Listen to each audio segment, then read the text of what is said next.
నమస్తే అండి, నేను మీ Kalyani. Welcome to our channel Kalyani kitchen Kadapa. ఈరోజు ఈ వీడియోలో ఒక హెల్దీ రెసిపీ వెజ్ రోల్ నేను ఎలా తయారు చేస్తానో ఈ వీడియోలో మీకు కూడా చూపించేస్తాను. ఎటువంటి హడావిడి లేకుండా ఇంట్లో ఉన్న ఇంగ్రీడియంట్స్తోనే మంచి టేస్ట్ వస్తుంది. ఈ విధంగా తయారు చేశారంటే మనం బయటకు వెళ్ళి షాపుల్లో కూడా తెచ్చుకోము, అంత రుచిగా ఉండే ఈ వెజ్ రోల్ చాలా సింపుల్ ప్రాసెస్లో అయితే చూపించేస్తాను. ఈ వెజ్ రోల్స్ పిల్లలతో పాటు పెద్దవాళ్ళకి చాలా ఇష్టము. ఈ వెజ్ రోల్స్ మన ఇంట్లోనే హెల్తీగా తయారు చేసి పిల్లలకి ఇచ్చామంటే వాళ్ళు చాలా హ్యాపీగా తింటారు. మనం కూడా తింటూ బాగా ఎంజాయ్ చేస్తాం. చాలా బాగుంటాయండి. ఇంకా ఆలస్యం లేకుండా వీడియోలోకి అయితే వెళ్ళిపోదాము. స్కిప్ చేయకుండా చూడండి, అలాగే లైక్ చేసి సబ్స్క్రైబ్ చేయండి, అలాగే వీడియోకి హైప్ కూడా ఇవ్వండి. ముందుగా నేను శుభ్రంగా కడిగిన వెజిటేబుల్స్ ఇవైతే తీసుకున్నాను. క్యాప్సికమ్, మష్రూమ్స్, ఒక ఆనియన్, ఒక క్యారెట్, క్యాబేజీ, కొంచెం కొత్తిమీర, అలాగే చిల్లీ కూడా వేసుకోవచ్చండి. నేను ఇక్కడ చిల్లీ పౌడర్ వాడుతున్నాను, ఎందుకంటే చిన్నపిల్లలు ఉన్నారు ఇంట్లో. పచ్చిమిరపకాయలు అక్కడక్కడ తగిలారంటే తినరు, అందుకనేసి అయితే నేను చిల్లీ పౌడర్ యాడ్ చేయడం లేదు. మీరు కావాలంటే ఈ టైంలో గ్రీన్ చిల్లీ కూడా స్పైసీగా తగినట్టు కట్ చేసి పెట్టుకోండి. ఇక్కడ నేను క్యాప్సికమ్ పూర్తిగా వేయడం లేదండి, ఒక క్యాప్సికంలో సగం అయితే కట్ చేసి పెట్టుకున్నాను. అంటే మీ ఫ్యామిలీ మెంబర్స్ ఎంతమంది ఉన్నారో దాన్ని బట్టి ఈ వెజిటబుల్ స్టఫింగ్ అనేది తయారు చేసుకోవాలి. నేను ఇక్కడ ఫస్ట్ కొత్తిమీర కట్ చేశాను, తర్వాత ఇవన్నీ మష్రూమ్స్, క్యారెట్, క్యాబేజ్, ఆనియన్, అలాగే క్యాప్సికమ్ సన్నగా కట్ చేసి పెట్టుకున్నాను. మీకు వీలైనంత సన్నగా కట్ చేసి పెట్టుకోండి. ఇప్పుడు ఫస్ట్ ఆనియన్ వచ్చేసి ఒక బౌల్లో వేసేస్తున్నాను.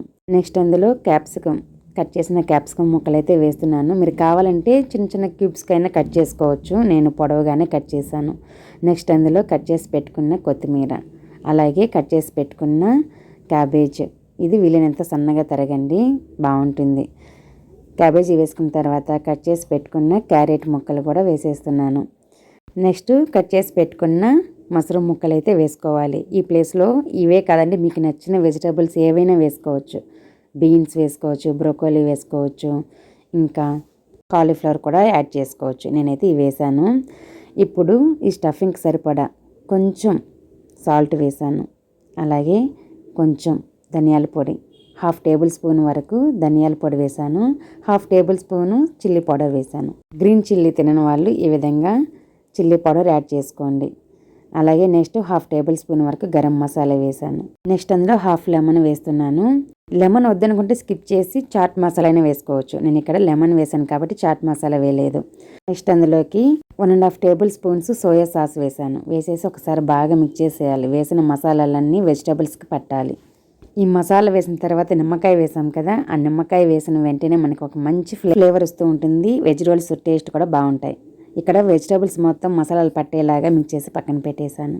ఇప్పుడు ఒక ప్లేట్లో 1/2 కేజీ జల్లించిన మైదా పిండి వేస్తున్నాను. నేను తీసుకున్న వెజిటబుల్స్కి 1/2 కేజీ మైదా పిండి అయితే సరిపోయింది. నేను ఇక్కడ మైదానే యూజ్ చేస్తున్నాను. మీకు వద్దనుకుంటే స్కిప్ చేసి గోధుమ పిండి అయినా వేసుకోండి. కాకపోతే టేస్ట్ మాత్రం మైదా పిండితో చేసినవి ఇంకొంచెం బాగుంటాయి.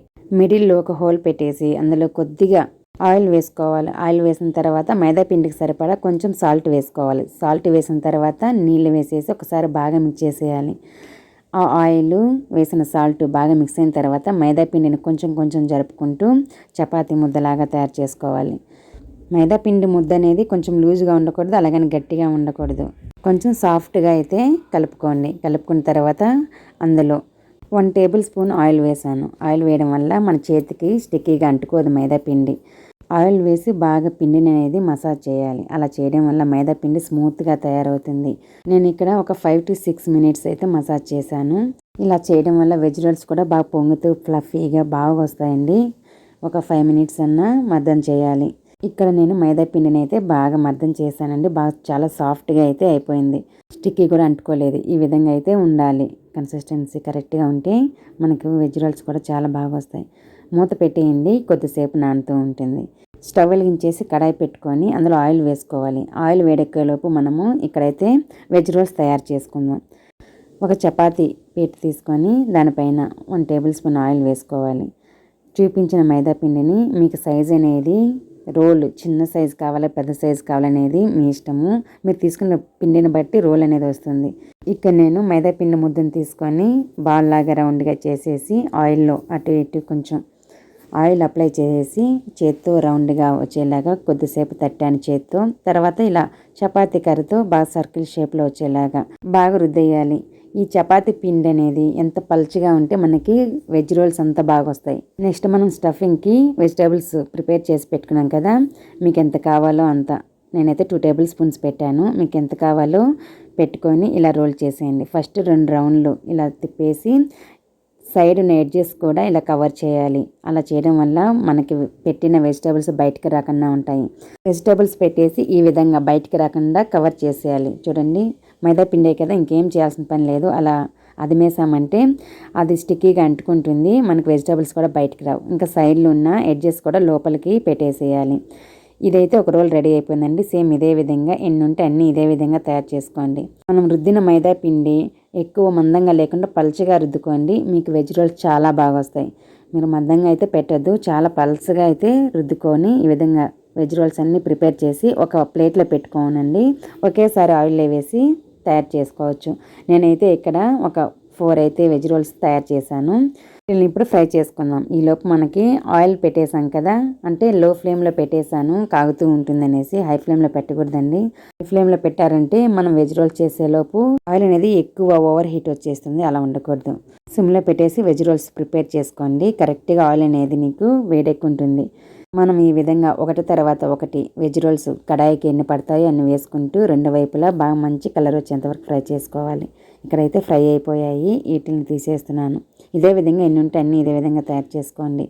ఆయిల్లో వెజ్ రోల్స్ వేసినప్పుడు ఆయిల్ అనేది ఓవర్ హీట్ ఉండకూడదు, నార్మల్ హీట్లో ఉన్నప్పుడు వేసుకొని మీడియం ఫ్లేమ్లో ఫ్రై చేసుకోవాలి. మీడియం ఫ్లేమ్లో ఫ్రై చేస్తారంటే వెజిటబుల్స్ అన్నీ బాగా కుక్ అవుతాయి. నేను ఒక వాయి వేసి తీసేసాను, ఇప్పుడు 2వ వాయి అయితే వేస్తున్నాను. ఫ్యామిలీకి సరిపడా వెజ్ రోల్స్ అయితే తయారు చేసుకున్నాను.